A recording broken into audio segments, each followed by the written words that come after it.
IDEMIX model. Okay, do you see my screen? We see your screen and we hear you well. Okay, thank you. Okay, this is a talk about ocean mixing induced by internal gravity waves. And in the recent years, we have various IDEMIX versions published. And here you see a new one called the Parametric IDEMIX. In this talk, I would like to explain what the parametric method is and apply it to internal wave energetics, and then derive a coupled energy bandwidth model, a new IDEMIX version, and then consider the equation come out and derive an exact integral of the coupled model, and then show 1D standalone numerical solutions. We are working on implementing this model in a global ocean model, but this is not yet finished, and so you will not see anything about that. Actually, the parametric method was first published by Klaus Hasselmann 50 years ago, and so here you see an application of that. What it actually is, it's not in concept, it's not much different when you have a differential equation and you expand your solution in terms of some modes like Fourier modes, and then you derive equations for the amplitudes of these modes. And so you project the equations on these amplitudes. The parametric method does something very similar, but is much more general because you can use any representation of your solution. Now, actually, I would like to mention that the authors which you see here have just achieved that JPO has accepted our paper after 1 year of discussions. So not only Klaus has his paper 50 years ago, but also Walter Monk and Chris Garrett published a paper 50 years ago on the shape of the spectrum of the internal gravity waves in the ocean. And I'm going to use this, and so I briefly explain it here. You can present that model in any wave number combination, but here it's with the vertical wave number m and the frequency omega. And so here do you see my pointer, by the way? Oh, I hope so. Here you see the distribution of energy of that model in frequency m space. In frequency space, it's omega to the -2, and with a cusp for the inertial waves. And in wave number, it's essentially a plateau up to some scale wave number m star, and then it decreases with the power law. There are various versions of GM, and GM76, you see the parameters of that. The slope in M is 2, but in this study, the slope can have any value such that the total energy can be integrated. Now, the parameters of the GM model, energy, slope, and wave number scale, are not constant. They are really have a climate in the ocean, and the climate was determined by Friederike Pollmann 3 years ago. And what you see here, what she has done, much like the use of Argo data to determine the dissipation of internal gravity waves in the ocean, you can do that for the internal gravity wave energy. And the difference is that the fine structure method is a parameterized version of dissipation, but for energy, it's an exact representation. And so what you see here on a global scale, you see the energy parameter with high values in the subtropics. Actually, the North Atlantic is quite a desert of internal gravity waves. You see here, and the Pacific has much higher energy. The slope is around 2, but it varies, of course, and you see blue things here with a lower slope than 2, and red things with a higher slope. The wave number scale is not constant either. It varies approximately by a factor of 4, but of course there are excursions from that also. These arrows point at the GM76 numbers. Now, this wave climate has a lot of structure in it, and when we started this work, we found out that when you bin the values, say if you consider here in the upper left a plot only S values in a certain narrow range, and then plot, say, wave number scale with respect to energy, you see certain structures. The wave number scale diminishes almost linearly with energy, meaning that higher energy wave fields have a lower M star, also can translate that to the effective number of excited modes. And so you see these structures here. And of course, our model, which we are going to develop, should explain these structures. Now, our previous IDEMIX models predicted only energy from an equation like the black one here, with the flux and source terms from generation, transfer, and dissipation. And now, of course, since we know that the other parameters are not constant, we need what we call the parametric IDEMIX model. So what I'm going to do is, in the following, the slope is fixed but not equal to 2. It can be any value. And I am going to derive a couple of equations for energy and M star. Now there are certain assumptions, and essentially what we do is the same as in all our previous IDEMIX versions. We assume horizontal homogeneity. There is no mean flow, no eddies yet. We will implement that later. We assume that the wave field is a three-dimensional ensemble of three-dimensional propagating internal waves. And here you see the Ray equations, which are probably in this way familiar to you. And the next assumption is that the energetics is governed by a radiation balance.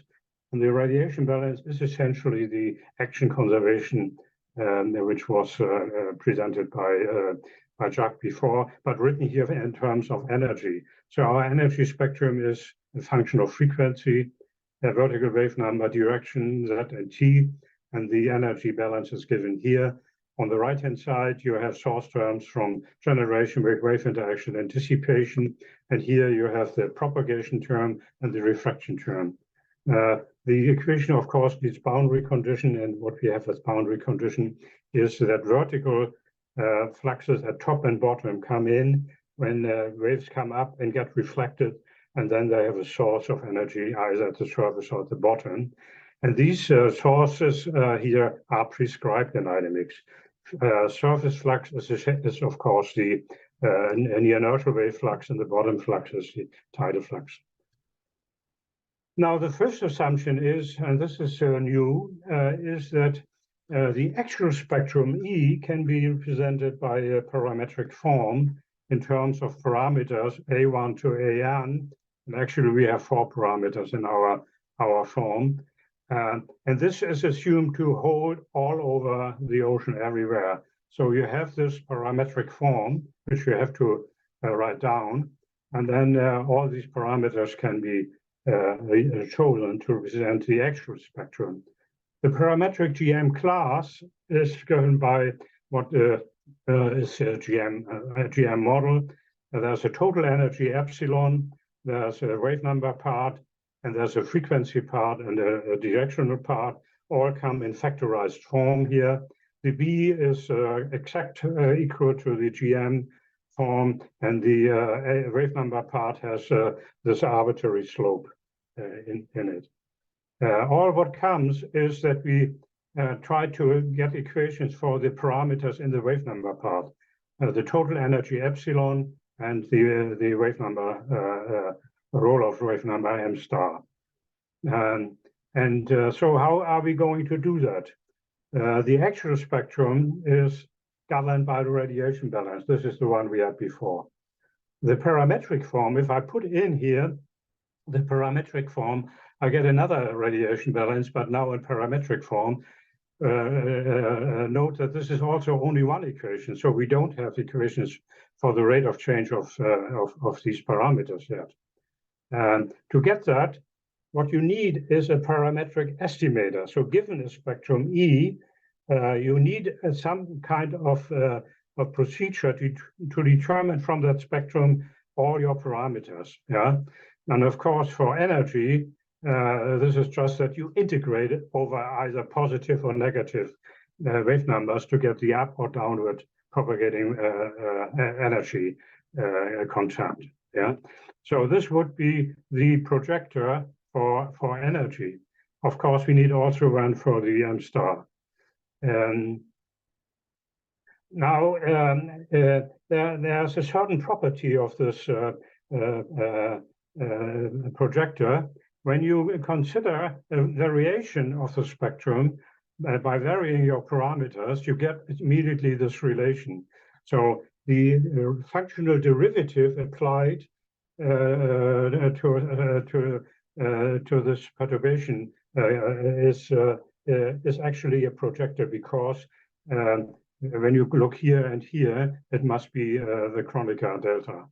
So you can use the functional derivative of all these projectors to project the equation on your parameters. And this is essentially the parametric method. Yeah, so you use these phi prime, apply it to the parametric form of the radiation balance, and then you get n equations for the rate of change of your parameters. Now, of course, we had already the energy estimator as integral over up or downward propagating waves. And so we have also the energy projector, which is essentially the same integral, because this is a linear procedure, and so the derivative is the same as the actually functional. But now for bandwidth, it's much more complicated. For bandwidth, we need an estimator, and of course the first thing is how could you project on m star? But m star, we might notice this, but I will not outline this any further. M star is not the bandwidth of the spectrum. The bandwidth is something different. As we use as estimator, that the bandwidth MB multiplied by an average form of the spectrum is equal to the total energy. And if you do that, you see that MB is proportional to the roll-off wave number, but it depends on slope. Now, because you have already an estimator for epsilon, you need for estimating the bandwidth, you only need an estimator of g squared. G is the wave number part of the spectrum. And this is actually shown down here. I'm sorry, I'm always seeing these funny things here. So if you do that and estimate from g squared, the parameter A, you get immediately, of course, because you have epsilon, you get the bandwidth.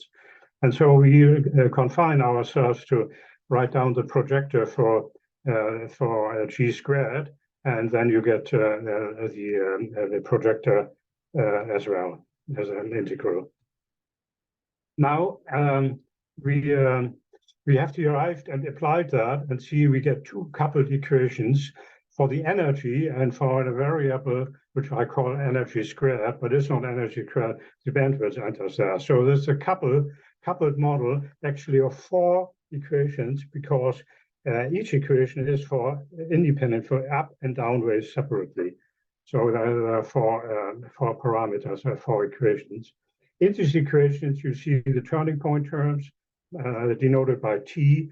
On the right-hand side, these terms are derived from the parametric form of the source terms, which I've introduced before.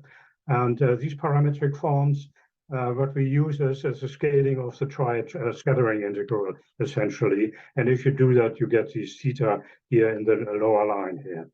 In this right-hand side, the terms all contain the nonlinear transfer timescale tau e, which depends on energy and roll-off wave number and slope. Here are the equations. They are a balance between vertical propagation, turning point, dissipation, and wave-wave interaction. And actually, the mu0 terms here and the mu2 terms come from dissipation terms, and the mu1 and mu3 comes from energy damping terms, vertically energy relaxation to symmetry.